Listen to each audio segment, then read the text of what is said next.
आज हमारे व्यूअर्स के थ्रू एक बहुत ही यूनिक क्वेश्चन हमारे सामने आया।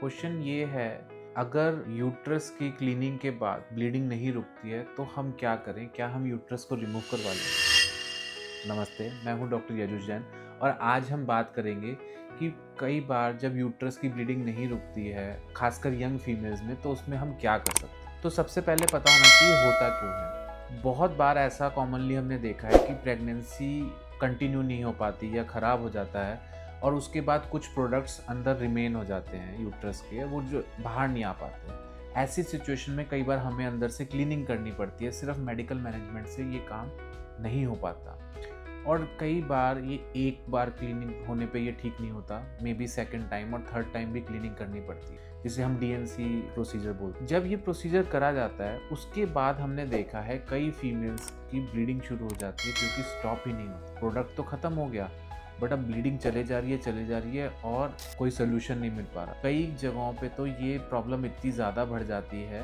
कि उनका यूट्रस तक रिमूव करना पड़ता है। क्या हमारे पास इसका कोई सोल्यूशन है? क्या हम उस यूट्रस को बचा सकते हैं? चीज़ हमें ये भी पता होनी चाहिए कि ये बात हम इसलिए कर रहे हैं क्योंकि जनरली ये प्रॉब्लम जो फेस करती हैं वो लड़कियां अपनी 25 से 30 के एज ग्रुप की होती हैं। इस एज ग्रुप में कई बार उनके पास सिर्फ एक ही बेबी होता है या कई बार कोई भी बेबी नहीं होता और वो आगे भी प्रेगनेंसी चाहते। अब अगर यूट्रस रिमूव हो गया तो प्रेगनेंसी नहीं करते। तो इसका सोल्यूशन क्या है? इसका सोल्यूशन है एक प्रोसीजर जिसे बोलते हैं हम यूट्राइन आर्टरी एम्बोलाइज। इसमें हम यूट्रस की जो ब्लड सप्लाई है उसको बंद कर देते हैं। अब आप कहेंगे अगर यूट्रस की ब्लड सप्लाई बंद कर दी तो फिर यूट्रस तो वैसे ही डेड हो जाएगा।